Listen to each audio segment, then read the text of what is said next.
I missed it. It was great. It was a tape. I sent him a note right before I was nauseous and the worst headache. Yeah, so okay, everybody up here. Oh. All right, what you'll tell me. Well, I'm gonna tell. All right, Mary, Elaine, everybody here. Yeah. So Jay did a great class last night on heritage words and Yiddish, Ladino. It was he sang, it was fantastic. He didn't do it on Zoom. And I said, next time you need to do it on Zoom and then I can record it. I helped him out. So I think hopefully he'll do it again. We had about 40 people here. All right. That's wonderful. Yeah, And although I did say, and this is my focus group. Do you think because it wasn't hybrid that more people came in person? Maybe. Absolutely. Probably. And you know what? Probably. Yeah. Absolutely. Yes. Yes. I think people are craving. I would much rather be in person. Yes. But I think there are a lot of people who've told us that they really have gotten so used to being online. It's easier. They don't have to get in the car. Yeah. And DAFCA, as we say last night. So I said to Jay 100 times, I'm like, there's going to be terrible storms tonight. You have to end there was the game. another reason. No chit chat. And so he ends, at 8:01, and I'm like, okay. I don't want them driving in the storm. Yeah, but then it didn't rain till after 10 o'clock. Right. You never know. You never know. Right. You would have been careful, of course. By about 9. Anyway, it was a great session. I'm going to encourage him to do it again. What was it called again? Heritage words. Yeah, it was Words. So words that and here's my example of a heritage word. My grandmother always used to say, use the term a schwer arbiter. And a schwer arbiter is a hard worker. But my grandmother, when she used it, always said, he's not from the schwer arbiters. She never used it in a schwer arbiter. And my mom and I'm like, yeah, blah, blah, blah, not from the schwer arbiters. Like, when you have workmen or whoever. Yeah. Evie, go ahead. Yeah, I just wanted to mention 2 comments in terms of, we both wanted to come last night.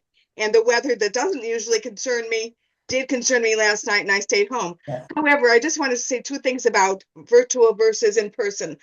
I listened to the service on Sunday morning, which I thought was marvelous. However, I could hardly hear the speakers. Exactly. That's why I would always come. And yesterday, I also did try to, I knew Marlene Sampson for many years ago, our first go around at Solel. Yeah.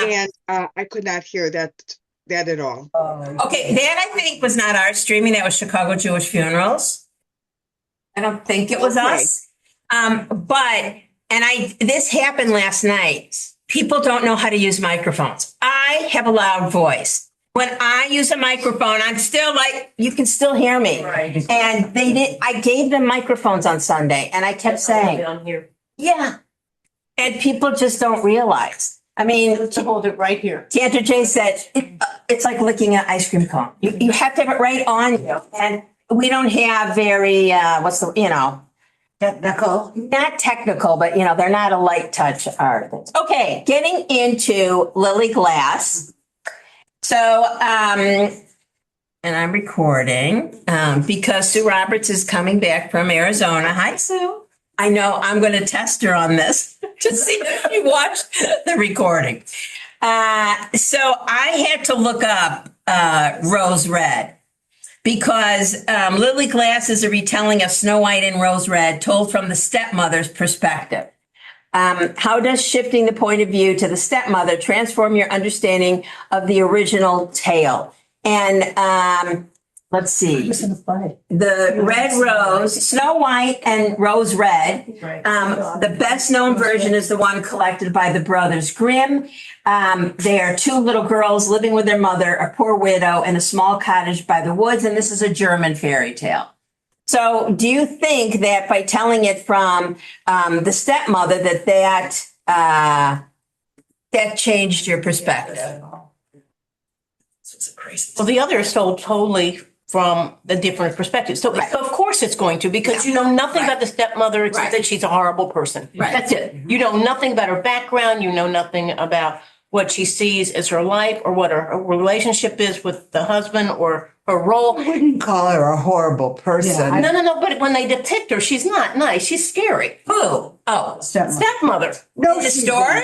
No, Not in she's this not. story. No. I'm talking about when you go back to. Oh, you're talking about But the fairy tale, Oh, yes. of course. So Yeah. of course it changes when you go to the stepmother and her background and her problems and who she is and her But identity.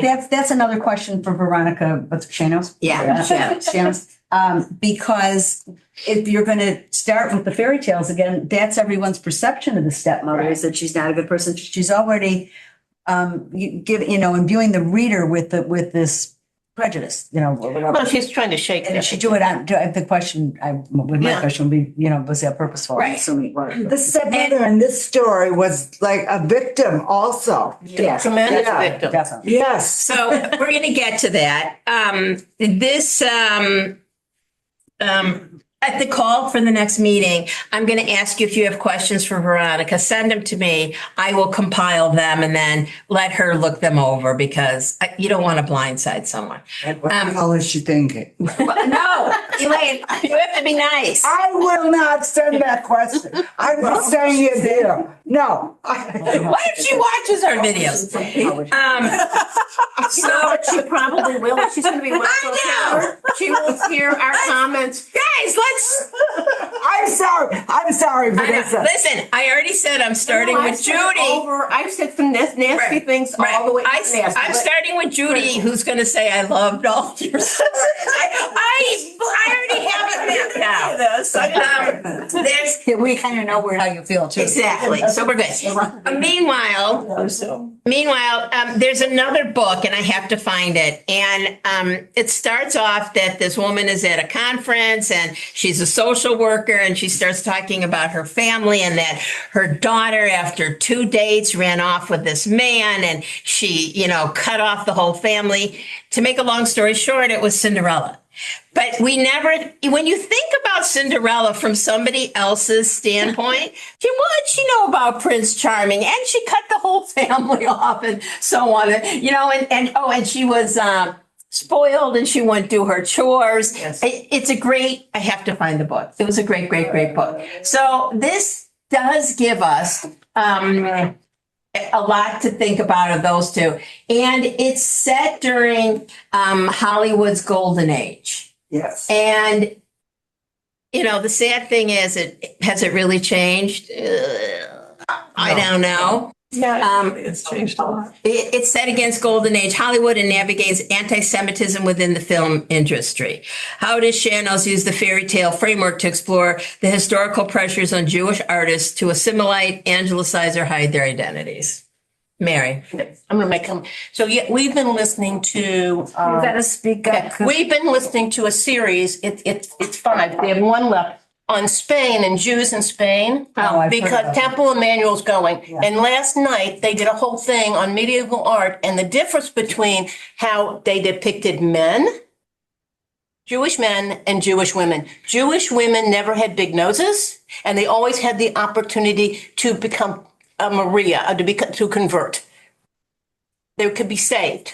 The men, no. Big noses, all the caricatures, and this is the 1400s, but it's the same thing. When you go to Hollywood, you can, if you're not too black, if you don't have too big a nose, if you don't have the name that smacks of Judaism, and you don't have the curly hair and don't have all the things that people look at, you will make it. But if you have those, then you have to start changing yourself. And I think that even today, there's less of that, but it's still underlying of, if you're going to be a Julia Roberts, you better not look like Golda Meir. Just the way it is. Yeah. I'm being a little extreme there, but I think that's just a reality of life and media. When my mother was working during the war, I guess I should tell you, in 3 years, she graduated University of Chicago in pre-med. But the war came and she had to get a job right away for the family. So she went to work for Marshall Fields. The conversation around her, my mother was blonde and blue-eyed. Okay. She was Jewish, very, very, very Jewish at the time. And they thought she wasn't Jewish because her hair and her eyes. Right. And that's what they looked at. And they talked about it all the time. They were anti-Semitic, crazy anti-Semitic, even during that period of time. Oh, yeah. Especially. Especially that time. Yes. Those were the people who were runners. The Dermans, who are Holocaust survivors. She had blonde hair and blue eyes, and she was a runner in the Lodz ghetto. I mean, those are the people who, who didn't look Jewish. Mary. Okay, so I'm not Jewish by birth. And when I worked at Continental Bank and I worked at Deerfield High School, no one knew I was, married. I mean, unless they knew me really well, they didn't know I was married to a Jew. They didn't know I was Schuster. Well, there's Schuster A and Jew, German. a Jew would see Schuster and go, oh, she's Jewish. Yes, but a non-Jew, that's not true because it's a big German name place in Germany. Yeah. So and people would make comments about, getting off for the high holidays or, just negative things about Jews because they didn't think that I, Was Jewish. Right. And it used to be a comment here and a comment there. And even at Deerfield High School, it was present among the Of teachers and the course. staff. And they kind of, they do it about the kids too. Well, she comes from a Jewish, so of course she's going to have the handbag, and of course she's going to, whatever. And I think it's still there that when people don't know, they still make comments, thinking it's okay in front of you. Yeah. Well, now it's echoed terribly. When I taught a high school class a long time ago, and I may have told you this story, and we were talking about stereotypes. And so I said to the kids, I was in Highland Park. I said at North Suburban Bethel, I go, what are slurs about Jews? Silence. I go, like kite. Silence. And then I said, Shylock.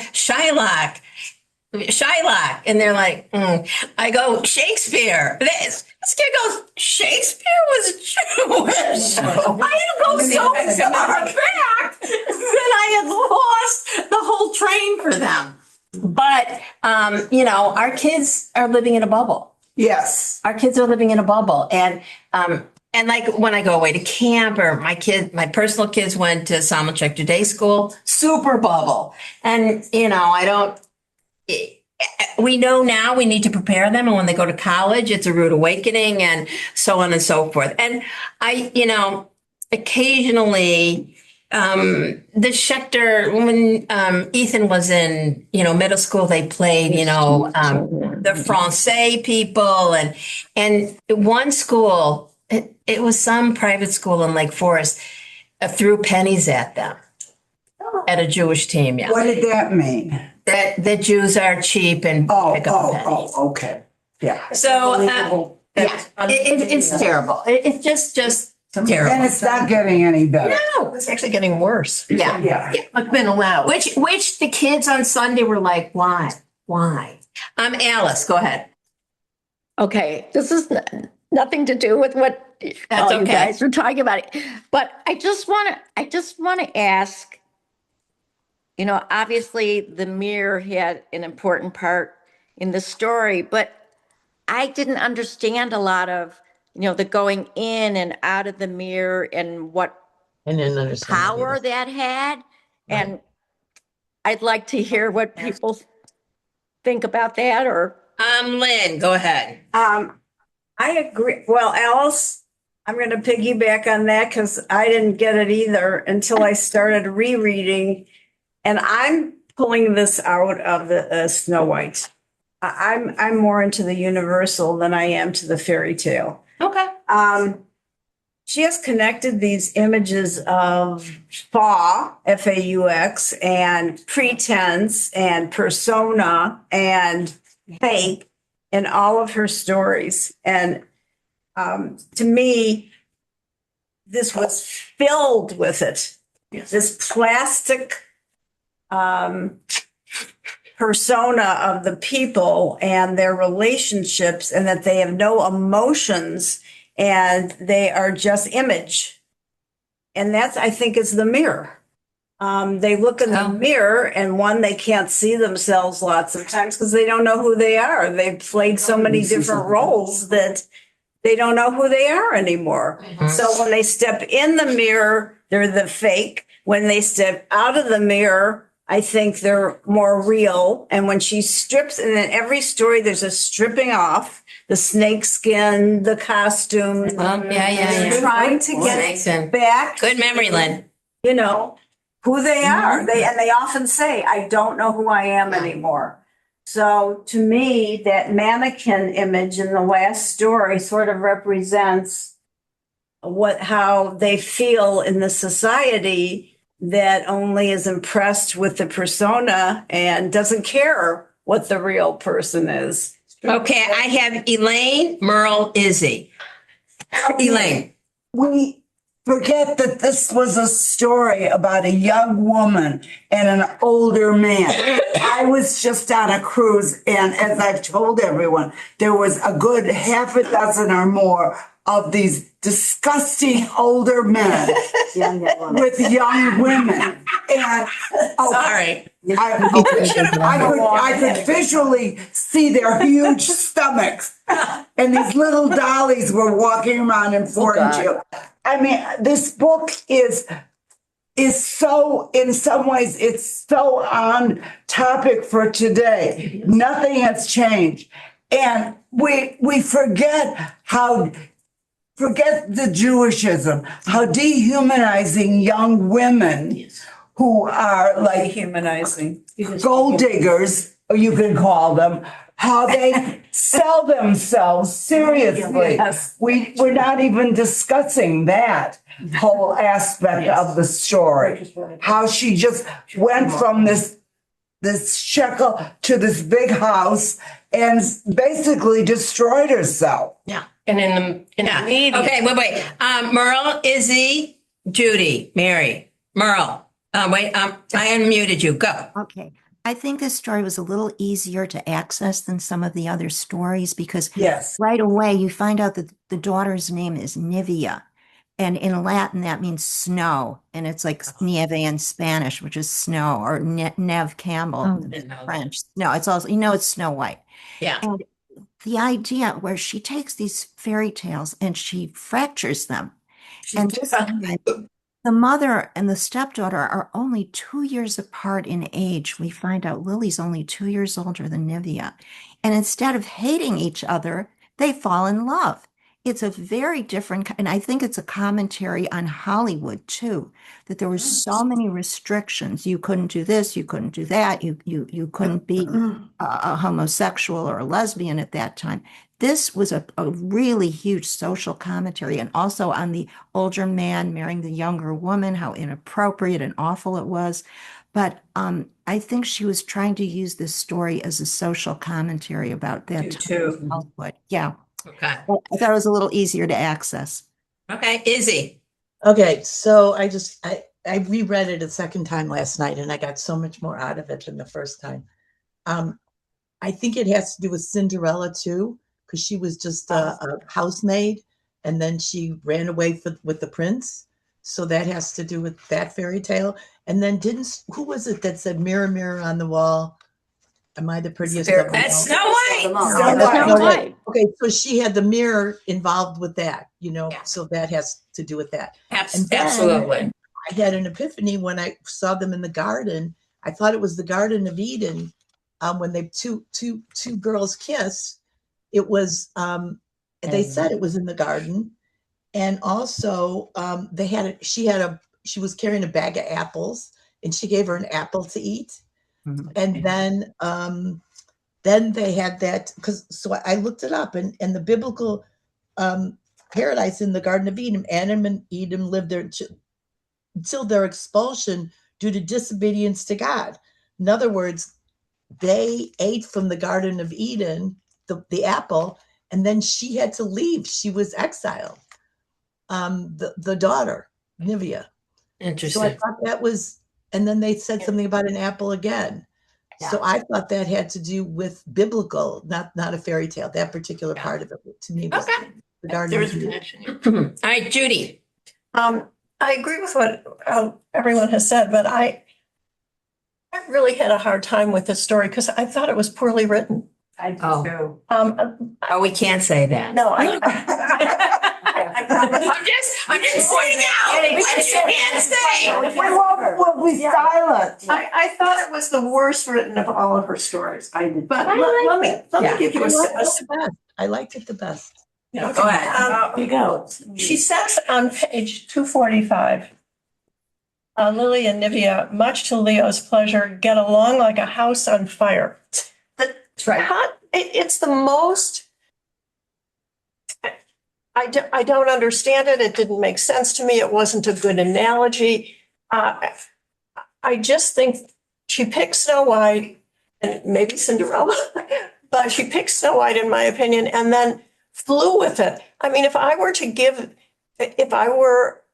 my kids were young again and they were in school and I would say, okay, here's Snow White, make a story about her. This is what they would have written. I mean, something akin to this. It was just a throw it up in the air and whatever came down. I did not think it was well thought out. And she doesn't really like men.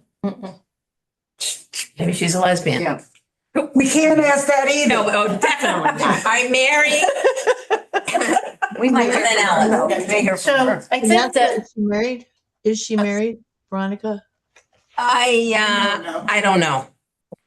Can we Um, can't And ask then her? Abby. Mary, We're go. not allowed to ask. No, you can't Yes, ask for You the. can't, if you can't ask it if you can't ask it in a job interview, you cannot ask it. Not ask that in a job interview. No, but we could say something to her. And she knows we've read the book. Yeah.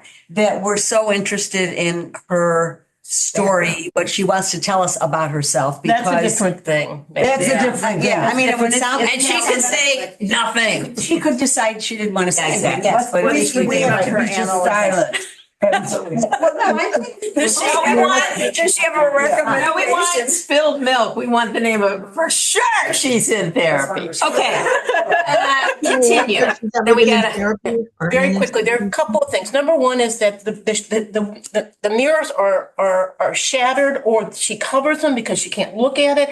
She has pain looking at who she is, whether it's with the makeup on or without the makeup on. It's very painful. And the other part of it is that going to what Elaine said about young girls, whatever. So my daughter is in business, and she's in her mid-40s at this point. And her staff is very young. They talk constantly about they're in their 30s. They're in their late 20s. They're getting Botox already. Yeah, They are that's getting true. facial. I know, They're it's going in for incredible. thousands of Yeah. dollars. Oh, They have, yeah. for, all sorts of facial, and Ann said no one wants to look old in a meeting. Every woman has to look like they're still, you don't want to look 50. And I think that's part of it. It's this image of always having to be perfect, to improve your looks, always working to look young. All right, Evie, then, Evie, Merle, Elaine, Evie, I'll unmute you. There you go. I had a question from the very beginning when they changed Lily's name to Rose to fool the Malachamavet. What was her original name before it was Rose? They didn't say. No, I thought Rose was the original name and she changed it to Lily. Well, that's when she became a star. Her mother changed it when she was very sick to Right, Rose. right. And whatever reason, Right. they never say what her Right, the original was. Melech HaMavet is the angel of death. Right. No, but I And thought that Mavis they is changed it. the Ashkenazi. Yeah, I thought they changed it to Rose, but I didn't know. They changed it to Lily. No, when she became a star, when they put her in Yes. the movies. Yeah. This is before, when she was sick with her mother, Yeah. her mother changed it to Rose. And I want to know what Rose has to do with the angel of death, not getting her. I mean, is there Right. something biblical there or Yeah. not? I don't know. I think All right. that part Doesn't is Rose just the comes idea from of the changing your Hebrew word name. Shoshana, Just like some people, which when is they're very a ill, I which understand, is a flower. would take on an additional name, maybe for the same reason to choose. Now, getting back to the very beginning, we were talking about, which I unfortunately missed, but Cantor J's program last night in Yeah. terms of names or expressions. Heritage words. heritage words, but I remember an expression growing up that my mother used to use, and I wonder if anybody ever heard it. And it's tied into this somehow, but I don't know the essence. When she would say to me sometimes, your father is not or was not a glazer. Now, something about glazer and glass. And I don't know Okay, what this she is was what saying. it is. First of all, we always said that in our family when somebody was standing in front of you and you couldn't see. And we'd say to your father wasn't a glazer. And my sister didn't know what a glazer is. That's somebody, with the glass. She goes, your father wasn't a glacier. And, and we're like, that's no. And so I think, you could have been disrupting her view, or it could have been, the pot calling the kettle black that, you were. What? Well, with the pot calling the kettle black, you're blaming something for something you did or done or projecting or whatever that is. What is it? But I bet if you say someone is Glazer, it's somebody who makes glass. And they put it up. Yeah. Okay. Oh, Yeah. I thought it was somebody who was looking around for other people. That's No. not that. A glazer is somebody who does glass. glass. Yeah, I've heard glass. that term. Right? Never associated. Okay. Meryl. Okay, I thought a major thing was loss of identity. She goes from Rose Glazier to Lily Glass. She has to wear so much makeup to look perfect. And Yes. I was watching the miniseries Love Story about JF Kennedy Jr. Oh, and the girl Carolyn Bessette, how Carolyn Bessette was a girl who had a full identity before she married him and then completely lost her identity, was terrified of the paparazzi, locked herself in the house. And this girl was totally complete and wonderful before she married this guy, and then her life was ruined. And I thought this is kind of what was happening to Lily Glass, that she was a budding young actress, but because she had to be his wife, the whole thing was ruined for her. Meeting the daughter, competing with the daughter, falling in love with the daughter, lots of identity throughout. And at the very end, there's a point where she takes off her makeup and she doesn't look so beautiful anymore. I mean, she really has lost herself. And I thought this is kind of a universal theme even now, that some women choose to take the husband's name and kind of just lose themselves after that. But women are fighting harder now to keep their identity, and some do not. Here. I have Alice then Lynn. Alice. Yeah. Okay. I only have questions, but you guys all have answers. So that's great. So this is my other question on page 249, where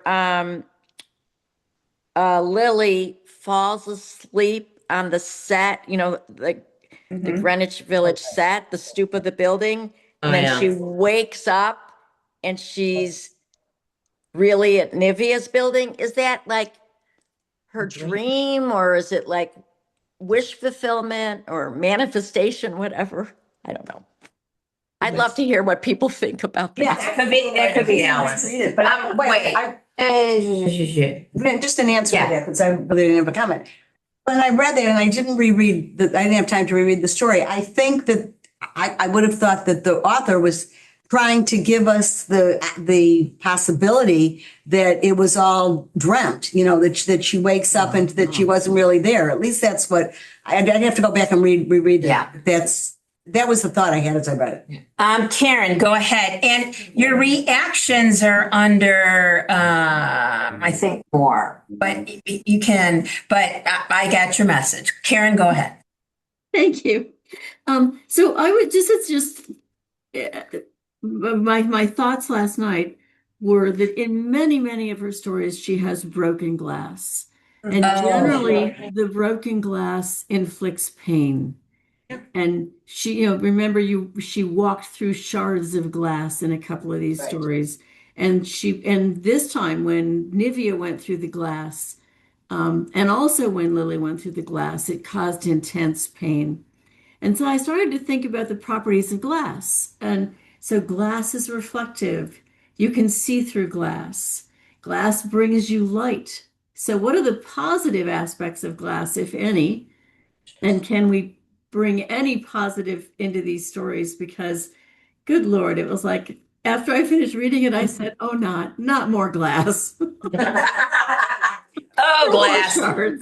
Elaine, then Lynn. Go ahead. I think sometimes we as a group take these stories too literal. I think that they are meant to bring a discussion of today's world. And I think that we need to really think about what is said, not interpret each act of what going through the glass or sleeping on Greenwich Village. I think to be kinder to her, I think she sort of opens up our eyes to thoughts. I don't really like this reading the story, but I do like the conversations. And I think that we need to use it to today's world, not the world that she's talking about. Okay. Lynn. Okay, I'm piggybacking right on, I forgot what, Karen, what you said. I think in most of the stories, there is a resolution where the protagonist who's been in pain recognizes a way out of it. And it's always with, I shouldn't say always, often with her, a relationship with another person that is genuine. And if you look at the last part at the bottom of 246, Lily is untangling the ribbons, and those ribbons are going to come back at the end of the story. So Lily untangles and reties Nivea's ribbons. I think that's a very symbolic gesture on her part. And she says at the end, "This is for you," holding a rough and red wine sap apple. And there's the apple comes back in the palm of her hand. Lily closes her eyes and bites into the apple. It is painfully tart, moist, and earthy. Pain and beauty in this, recognizing for us that there's evil and good in everyone and life. And that's certainly a Jewish concept. Right. And she can taste the roots of the tree and the juice of the apple. She kisses Nivea's temples, her forehead, her mouth, and the taste of Nivea's mouth is the taste of 100 apples. Nivea kisses the cobwebs that Lily can no longer remember painting on her own face. There are ribbons and zippers and buttons and comeliness, and then just the two women. That's what it comes down to. Izzy, so that means you're agreeing, but I see you have your hand up. I get it. I know. Keep going. Murmuring with the That's not because I'll try to find the right thing. Okay, go ahead. Murmuring with the pleasure of each other's skin. And at the end, Nivea's hands, let's see, Lily feels her blood humming, a deep chord, and the motion of Nivea's hands and mouth is so beautiful that she feels herself shaking apart, falling from the inside out, and she knows Nivea can put her together again, more beautiful, stronger than ever she has been before. So, to me, in life's lesson, we go through, life is good and bad for all of us. I mean, and how do we put ourselves back together again in loss is probably with a supportive person or people that help us see our beauty is not necessarily outer, it's inner as well. And I don't know if Alice, I don't know if you had said that she is disappointed that she's not beautiful or something like that. She wants to be beautiful. She wants to be, somebody said she wants to be perfect. I think she learns at the end that she doesn't have to be perfect. And that's the lesson that maybe the story is leaving with us. Yeah. Okay, Izzy, go ahead. Yeah, we had never talked about the homosexuality in this. Right. And I think when when Leo makes love to Lily, it's so painful. He ties her tightly and she's in pain and it's terrible. And then when she's with Nivea, it's sweet and wonderful. So, and that's what causes the horrible death of Lily at the end, because she is in this relationship, which is pejorative in the book. Yeah. I disagree with that. You do? How do you disagree with it? So the Kirkus Review describes the story as navigating a complex maze of anti-Semitism, homophobia, and repressed desires. Homophobia. Exactly. Right. So how does the story treat queer identity within constraints of the era? I mean, in the golden age of Hollywood, you couldn't come out as gay. Rock Hudson, all those men had, different proclivities. And I think that, I didn't look at it as evil or no, bad. not evil. She said the evil, opposite. Not evil, but exactly what you're saying. That was what it was like at that time, and that's what the story portrayed. It wasn't evil. It was just a comparison of what was exactly going on at that time. Right. And somebody else at their hand up. Okay, Judy. On page 247, I think this sums up Lily. Lily herself is the problem. She's the one who can't be content even when she has everything. And to me, that was the story. And so everything that happened after that was an explanation of how she's not content. And so I didn't see a bigger picture here. I saw Snow White and a sad girl. I just couldn't get where she wanted me to go. Merle, go ahead. Well, reading this, I thought of the novel, The Seven Husbands. Yeah. Oh, yes. Yeah, The Seven Husbands of Evelyn Hugo by Taylor Jenkins Reid. And that was all about how this woman could not come forward as a lesbian in her whole life. She married these 7 men, but she was a lesbian. And it was a horrible time in Hollywood for people who had this alternative lifestyle. And the author herself, Taylor Jenkins Reid, is a bisexual. So I think it was really an indictment of Hollywood and how we put these people up on the screen and we admire them, and yet we don't let them live their lives at that time. So I thought that's really what was behind this as far as her social commentary. Yeah. Lynn? Merle, I totally agree with you. In every story, I saw an indictment of our society in some aspect. It's fakeness, it's greed, it's non-acceptance, it's all the things that are not working for this author. I mean, I think that's personal for her. I don't think she fits in to this commercialism. We've weaponized and commercialized everything in society as far as she's concerned. So I think it's interesting. We should ask her why she picked fairy tales as the... That's her. She studied it and she teaches it. Evie, you have a book on fairy tales. Does it talk about how fairy tales are an indictment, are an indictment of society? She hear me? Evie? What? I'm sorry. Yeah, I was actually. It's funny because I was actually looking for that book on fairy tales. I wasn't totally. It's called Spinning Straw into Gold. I'm going to have to look and go back and read Gold.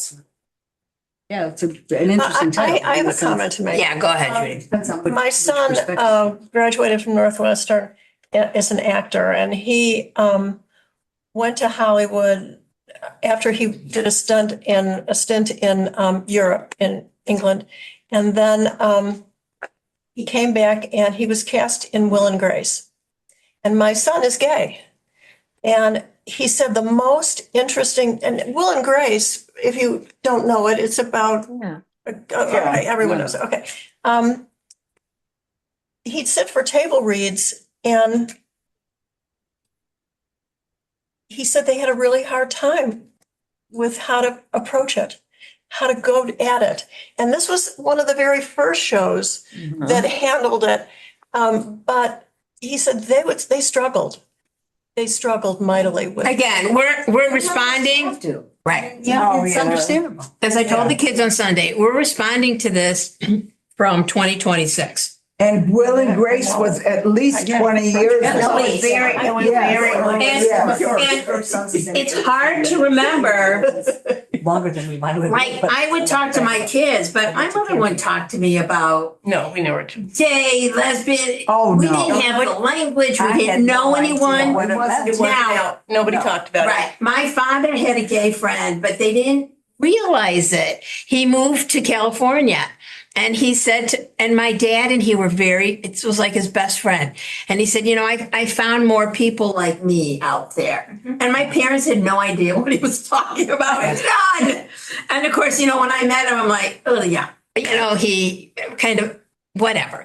And he's still alive, Miles. And, talking to someone, and he had a boyfriend. I don't know what happened when, so my dad was born in 33, Miles born in 33. I mean, I don't know what it's like growing up, closeted. And my father said he had all the girls loved him, and he, fawned over him. And That's very common. yes, very, very common. Lynn and Mary. I was in college, and I remember Farley Granger was coming to perform on campus, and one of my friends said, he's gay, and I said, he looks happy to me. And they still bring that up to this. Well, that was pretty. I had and I was in college. Yeah. Oh, yeah, no, it wasn't idea. discussed. Remember Tony Curtis? Well, Tony Curtis, but and he changed his name. Mary. Son and I just comment going on. Grace, when my daughter was in New York and she it was over the summer because she had a summer internship and she had to make money too. So she was babysitting and she babysat for two writers on Will and Grace, a man and a woman who were married and they had a baby. They had a little girl, and she babysat that whole summer for them. And they were on furlough. They weren't doing, they were for those months. And so the writers sitting in that room, you go back, my daughter's 45, so go back to where she was 19 or 20. Yeah. That's a long time ago. But the writers weren't necessarily in the room gay. So they did have it's very hard to imagine and write authentically about a lifestyle. He said it was fascinating. And being a gay man himself, he found it a challenge. Yeah. Yes. So the book that Abby was talking about, Spinning Straw into Gold, What Fairy Tales Reveal About Transformations in a Woman's Life. There you go. So we definitely need to ask her about that. Is that a short story book? No, it's Great to go through. No. By it's Joan Gould. one fairy tale after another. It's probably close to 20 years ago that I read it, so I don't remember too well. But it's sitting right Yes. here, and I'm going to revisit it. I think tonight. All right. I went to it. Or back. Good night to stay in. Yeah, what's the name of that book? Spinning Straw into Gold, What Fairy Tales Reveal About Transformations in a Woman's Life by Joan Gould, Gould. And I'm putting that, I'm keeping a Woman as list. opposed to a person's life. What? She singles out in a woman's life versus in a Exactly. Alice. Yeah, I was just thinking about something. I was in the story, I was looking at the last paragraph and it reminded me, I feel like every story that we've read, the last paragraph, I think does do a good job of summing things up. But on the other hand, while I'm reading the stories, I'm like so confused about which way she's going and what the idea is. This last paragraph, Nivea takes Lily's mirror back to New York. I think that's interesting that she saves the mirror that destroyed her lover. Yeah. I don't know, but and then she eventually falls in love again because that's what the living do. And each time it's a miracle because, it's hard, to get to that place. But I think it's interesting that she keeps, I don't know, I guess it's her remembrance of Lily, I guess. Well, it says Lily's face becomes for an instant a mirror. Right. And the other thing is that whoever looks in that mirror when they come over to, they see something different. And I think the mirror probably represents Lily looking at it and sometimes seeing herself as Rose or who she was, or her imperfections. And sometimes she sees it as, this is what I've been made into. So I think that it's revealing that it changes all the time. It's not it's. Well, here's another component. Female solidarity versus female competition. One reviewer describes the story as being about two girls searching for what it means to be themselves and somehow finding each other. Right. How does Schanoes reframe the rivalry? Because she does reframe it between the stepmother and the stepdaughter. Mm-hmm. What does the story suggest about the forces that pit women against one another? Right. Abby Lane. Okay. Everybody knows I like talking about myself. So I think that if we're all to be honest, we're women of a certain age. I certainly have gone through so many transformations. At first, I was this little young housewife with a bee head. And you change, you grow or you don't grow, or well, anyway, you change. And I think that all of her stories hit some point in a woman's life. And if we were to be honest, we can change and look in the mirror and see we're now older and we all have warts and cobwebs on our faces and stuff, okay? So we need to, I guess, give ourselves some grace. Yes. We burned out. Yes, yes. And acknowledge who we are and what we are. And yes, I think you take something from a traumatic experience and you save it, just for good or bad. And you remind yourself, oh, I had that little chunk of something once. Yeah. Lynn, go ahead. Alice, I think the ending of her stories are ambiguous. I think I think this is autobiographical, frankly. I think we don't know that. I think that woman, this Veronica, is really confused and mixed up and is searching. And I think you see that in the writing where there's contradictions and ambiguities and things like that. So we're not sure, I think the mirror image is great because we look at ourselves all the time. We look at ourselves. Is it vanity? Is it questioning who we are? Are we searching? Are we looking at imperfection? Walk into a hallway that has mirrors on the walls. Yeah. We all turn and look at ourselves every single time. All right, Abby, go ahead. Two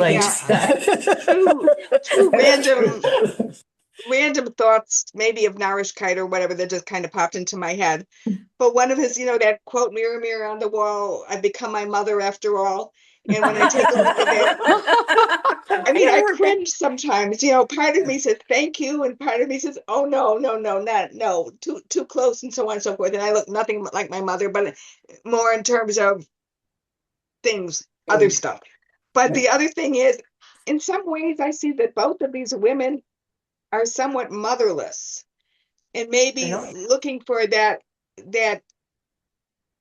innate acceptance and approval from each other that maybe they didn't get when they were younger. Ooh, yeah. Yes. Merle, go ahead. Really good. Yeah, that's very insightful. Yeah.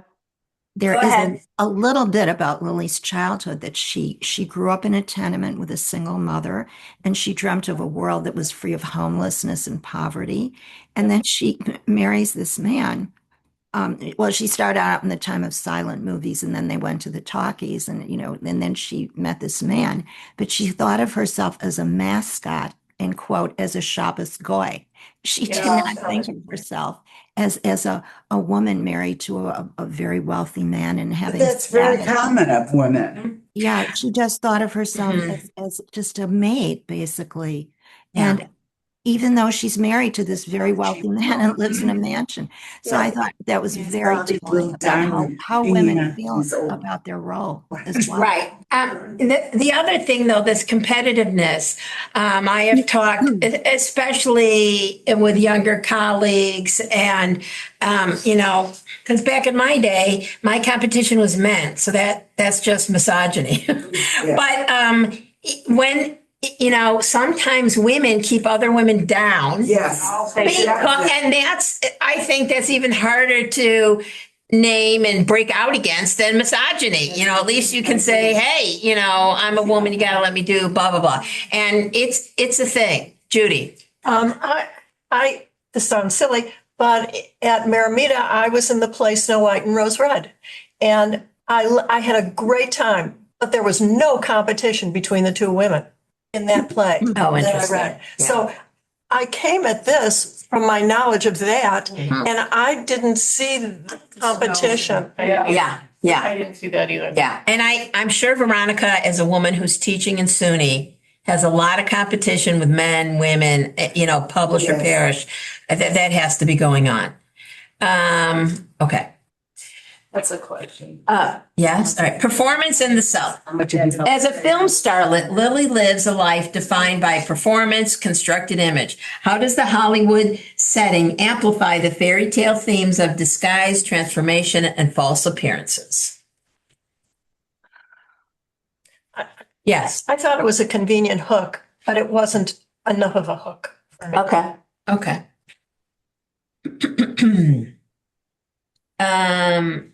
Marriage and power. Lily is described as a newly married to a rakish older man with a daughter only 2 years younger than her. Who describes rakish? I mean, that's like from, historical romance. Jane Austen. Yes, Jane. Yes, she does. How does the story interrogate the power dynamics of this? Is that the right word? Of this marriage? In what ways is Lily herself in a vulnerable or constrained position, despite being cast in the wicked stepmother role? Well, the older man and the money and the power, and that he was a known star in Hollywood, and she was a up and coming ingenue. That sort of immediately set the bar. He's here, she's there, and she was a vulnerable young woman who walked into this overwhelming big house. So that all those images set up to make her look little and him big and ugly and overpowering. And being older, they say it's rakish, but they indicate that he had affairs, men and women. Yes. And people knew about it. But he could age. He could become a father figure in a movie. She can't. She has to stay young. She has to stay young. Good point. She has to stay innocent. She has to stay perfect in some way. Right. And that was, and I think that's totally true. You talk about, lots of actresses talk about there are no roles when you get to be 30. Gone. Ellen. I mean, because you can't there are not that many roles, really good roles for older women. It's changing. There are more. Because they're writing them. Ellen. Given he's more experienced, he's certainly been around, and we all know about all the affairs. He sees them kissing, and he takes a negative effect from it. But, one could question, first of all, they weren't, most stepmothers and stepdaughters are at odds with each other. It could have been. Well, certainly in fairy tales. He could have taken it in a more positive manner or whatever. He left the whole thing. I don't know. I don't know who, Merle, I think it was that said, well, no, Merle, you brought up the love story, which I saw, and you look at that marriage and it was, she was in trouble for anybody that marries into somebody that is so well known, has problems. But there's just so many ways that it could go. And someone was talking about what our impression of Veronica Schanoes and wondering what her life is. It could be a sister or a best friend or something like that she's questioning the stories for. We don't know. We're all curious. Yeah. And there's a limit to what we can ask. That's right. People, let's just remember. Last question then. The story within the collection, Lily Glass, appears late in Burning Girls and Other Stories, after darker, more chaotic stories. How does it function in the context of the collection as a whole? Does it feel like a turning point or a counterweight to the stories around it? Something you have to know, it was published someplace else earlier. She wrote it Yes.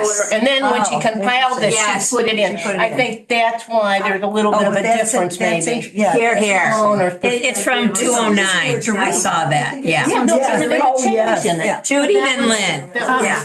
I know this is going to sound strange, but as I was reading the story, I thought of Trump, Ivanka, Absolutely. and Melania. Yeah. Absolutely. Yes. Yeah. Yes. Oh, good. Good point.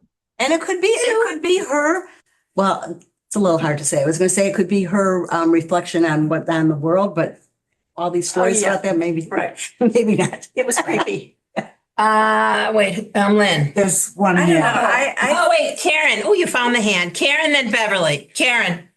I was just going to say her name is Glass.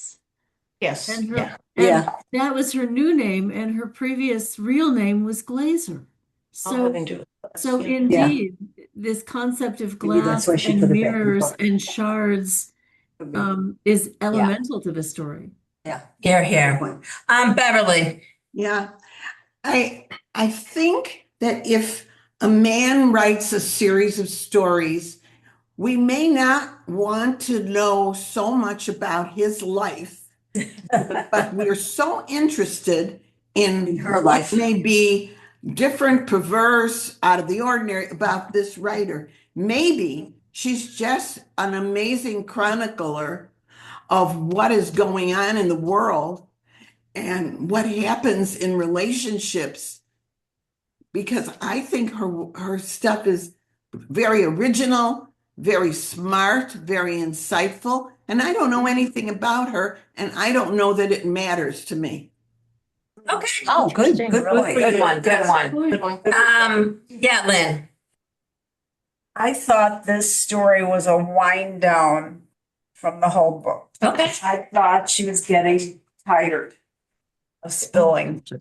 Well, That but was- yeah, I I think it was written way before. Story later. That's Yeah, what we well, I said. think she put it in there. I don't know. Well, and that's an interesting point because she was looking for interesting. more things to fill in. And this is maybe, Well, we haven't read the last I used the two. word, I thought the writing was inferior Okay. to the All rest. right, so we have 2 sessions before we meet with her. I don't know how Revenant is long and Burning Girls is long. And we have to read Yeah. Burning Girl for sure. For sure, That for- is, that's the crux of the book. Right. So, yeah. We should start reading it now. It's very long. Well, there's another story. I know. Oh, we're doing both. Because we meet again. We have 2 days. Yeah, we have 2 dates.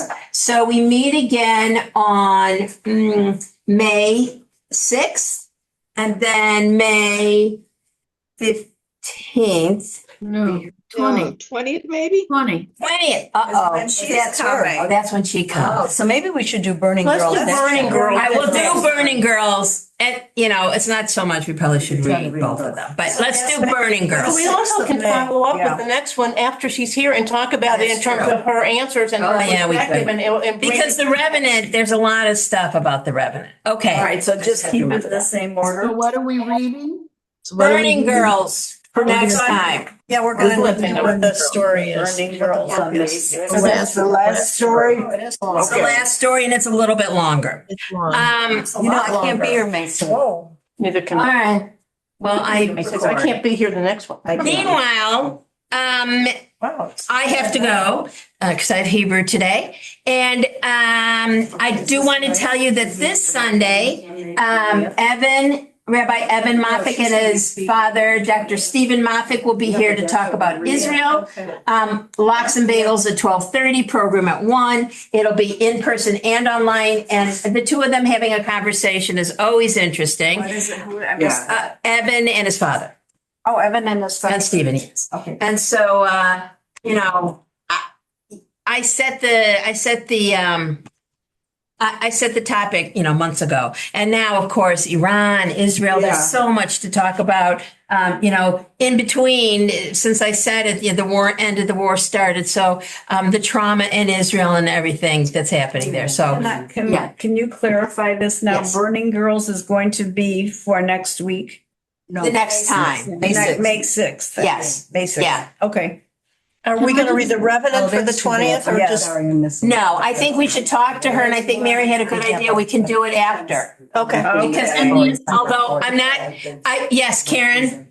I was just going to say that The Revenant is the only story that was written for this collection, and that the rest of these stories spanned from 2002 to 20, mostly 2013, 2014. Right. If you can read both of them. Yeah, I'm going to read them both. I'm not going to because- class, but Let me see. I'm going to read them both to come to the class on the 20th. Yes. So 259.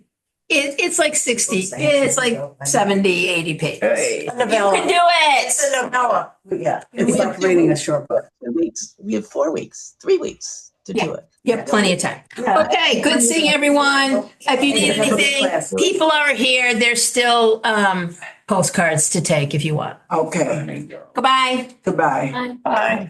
I thank you.